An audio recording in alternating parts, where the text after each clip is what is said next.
Another hungry mouth. Constance would not be able to tell anybody who the father was. Not when her mother cried or when her father yelled. Not when her older sister, Emily, sat on her bed rocking her in her arms. Constance was 4 months pregnant when she told her family. She was already beginning to show. Emily was furious at herself for not picking up the signs earlier. The baggy clothes Constance was preferencing over her normal tailored look, her out-of-control appetite, her strange secretiveness. It all seems so obvious now. Still, how could anybody be expected to guess this? This was Constance, after all.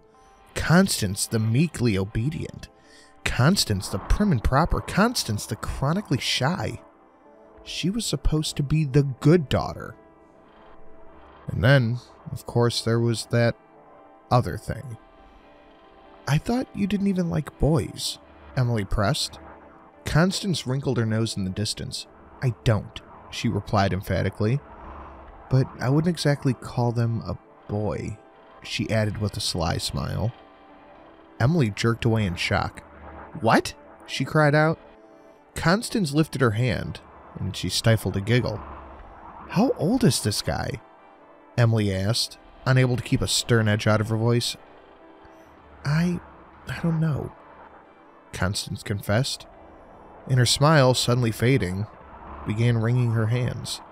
Pretty old, I think. You think? She shrugged. Connie, who? No! Constance yelled, so sudden and so loud that Emily gave a startled jump. Constance reached out and clasped Emily's hands in her own. Emily, she pleaded, don't ask me that, please. I swore I would never tell. Emily snatched her hands away. She could feel the anger rising up in her throat like bile. Connie, if you're protecting some creep... Constance laughed. Emily didn't see what was so funny. It's not like that, she insisted when her fits of giggles subsided. It's more like... She paused and then just stared off somewhere over Emily's shoulder. It's like, have you ever had a secret that you didn't want to tell anyone because it would make it less special, less yours? Emily nodded slowly, although she wasn't sure that she really had. Wasn't part of the fun of having a secret telling it to somebody? It's like that, Constance continued. This belongs to me, and I don't want to share it with anybody. Not even me? Emily wheeled, but Constance just stared at nothing, a soft smile playing at the corners of her mouth. The last few months leading up to Constance's confinement were tense, to say the least. Constance's condition could not be kept secret for long, and in the way of small towns, once one person found out, the news spread like a virus, persistent and insidious. Rumors abounded about the identity of the father.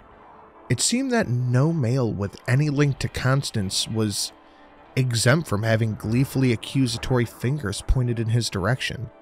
Her schoolmates, her teachers, even her doctor.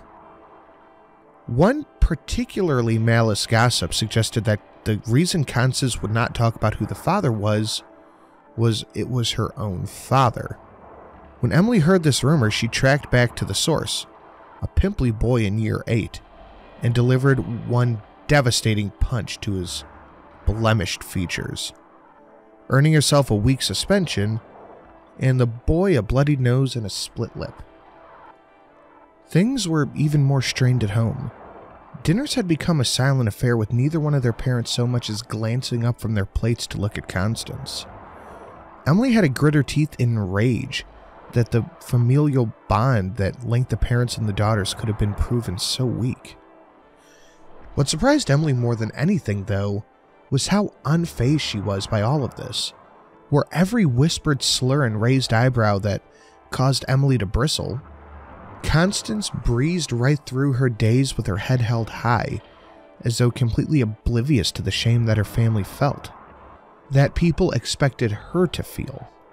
Amidst all the murk, mire, and casual cruelty, she glowed. Emily had never loved her sister more. When the child finally arrived and Emily was finally allowed to visit, she was dumbstruck.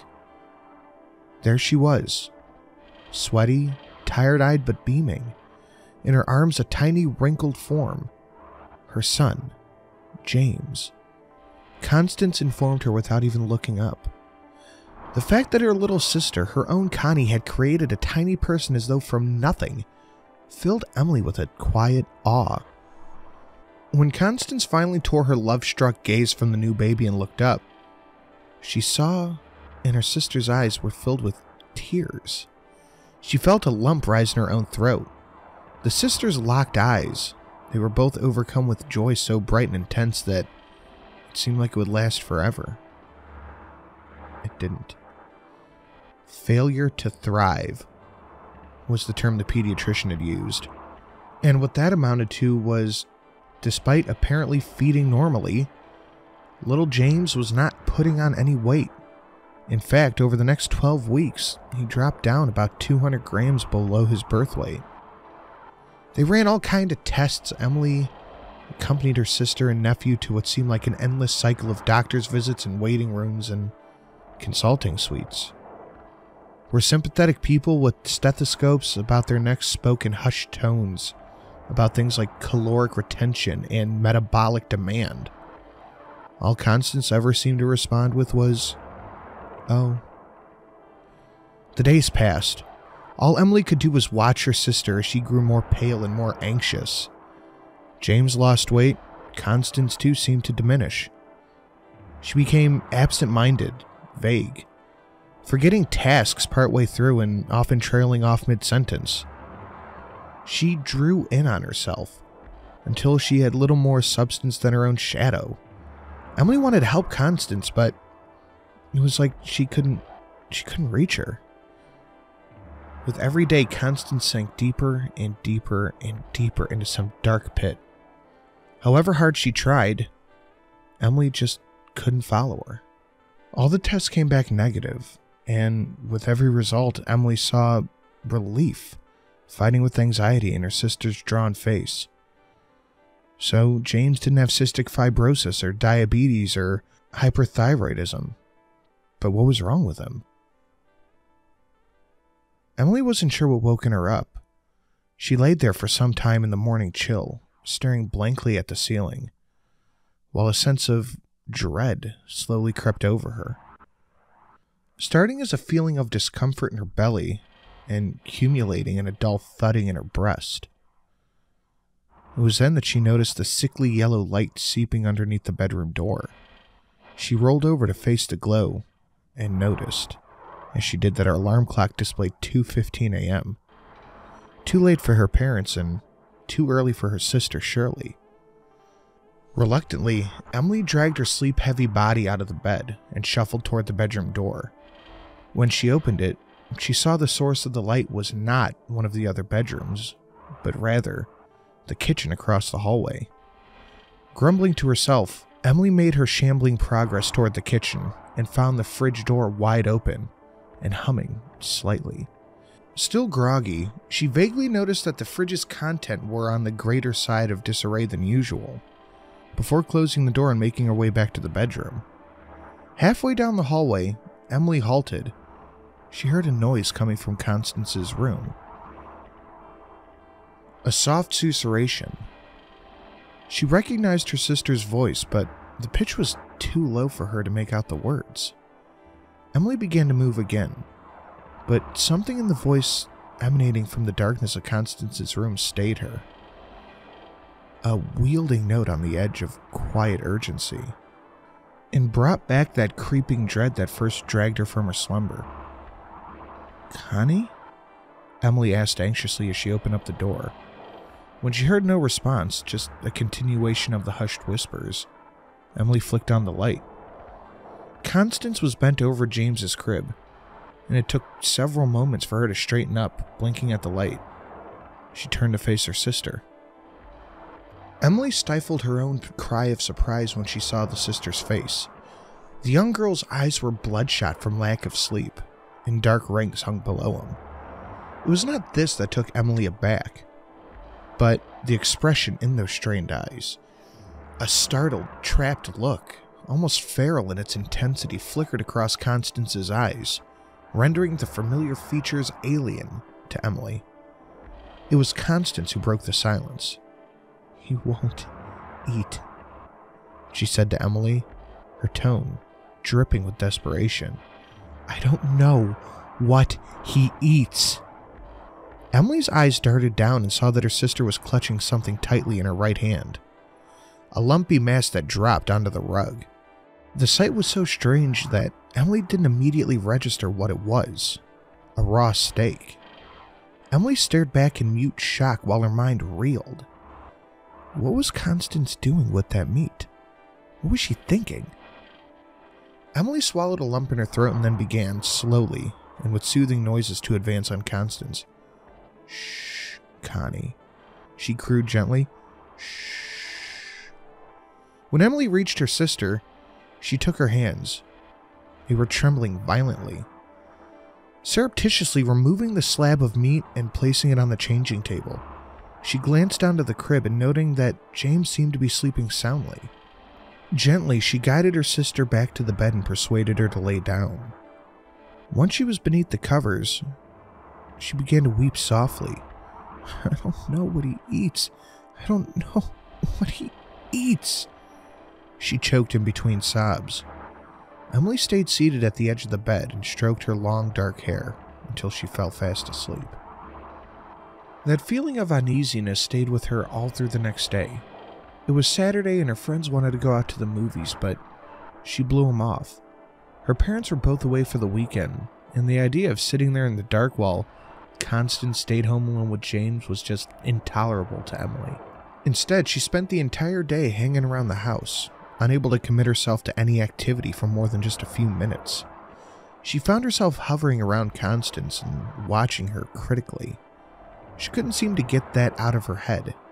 The image of Constance standing over his crib, with the lights out, clutching a chunk of meat. For her part, Constance behaved as if the previous night hadn't happened at all. She changed the kid, bathed him, and gave him his formula. She even played with him on the lounge floor, tickling his feet and blowing raspberries on his too flat tummy. She would lift him up in the air and kiss his middlemost section, as if she didn't even notice her son's concave stomach. Emily watched her sister. However, she couldn't keep herself from thinking that her sister's smile looked strangely painted on, and that there was something more than fatigue behind the red-rimmed eyes. Emily slept fitfully that night. Her sleep was disturbed by strange nightmares that, although she forgot their content almost immediately after she woke, left her feeling shaky and disoriented. When all of a sudden a wail from James pierced through the night, Emily immediately sat up straight like a bolt, then propelled herself out of bed before she had even really registered what the sound was. She heard James' cries often to be familiar with them. She could even tune them out most nights, but they were different this time. The cries were much louder than normal, but also strangely wet. It was as if the infant were choking on fluid. Emily threw open Constance's door. "Connie, what's wrong?" she gasped, feeling each breath that may or may not choke her own heart out. She was in such a rush that she forgot to switch on the light when she charged through the door, and then toward her sister. "I heard, 'Oh!' came Constance's startled cry as she dropped something on the floor. A bloody kitchen knife? What have you done?" Emily whispered. She took a step toward her sister, and then turned and ran to the crib. James had suddenly stopped his piercing wails. Emily was shaking now, staring down at her nephew. There was a jagged red line that ran along the child's belly, starting at the base of his throat and running all the way down below his navel. To Emily's horror, the gash began to gape, exposing a bloody red interior, out of which protruded shattered remnants of the kid's ribs, and now just shattered fragments of bone. "Oh my God, Connie, what have you done?" Emily braced herself against the side of the crib as she fought off waves of nausea and disbelief. She felt her head begin to spin, and her vision began to blur as she caught her breath in her throat. She couldn't tear her eyes away from the nephew's twisted form. After what felt like an immense amount of time, Emily's breath began to return to her, though shallow and ragged. Her vision cleared and adjusted to the faint light. And then she realized that she had made a mistake. In her initial shock, she thought the white shards in James' split torso were ribs. But now she saw that wasn't the case at all. They were teeth. Great, jagged teeth set in a crooked, sideways mouth that ran along the length of the kid's tiny body. As Emily watched, the terrible nether mouth began to gape again, wider this time. And from out of its impossible depth snaked a black, slimy tendril that could only be a tongue. Letting out a strangled cry, Emily stumbled backwards and watched as the tongue rose up out of the crib, flailing back and forth as if tasting the air. The tongue reached all the way to the changing table and began to tap on its surface, exploring.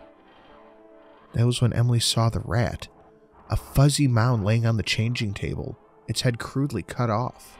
As Emily watched, the tongue slowly slid toward the inert rodent and then, with a horrible deftness, wrapped around and lifted it off the table, pulling it back towards the crib and the waiting maw. The wet tongue made a slurping noise as it retreated back to the crooked fangs.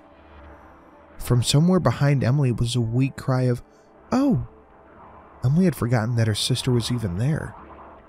Emily turned and saw her sister standing there, her hands clasped so tightly together that the knuckles were white, her moist, feeble eyes glittering in the dim light. Emily saw that there was no fear in those eyes, only wonder. "Oh, Emily," she sighed again. And then she said, "He looks just like his father."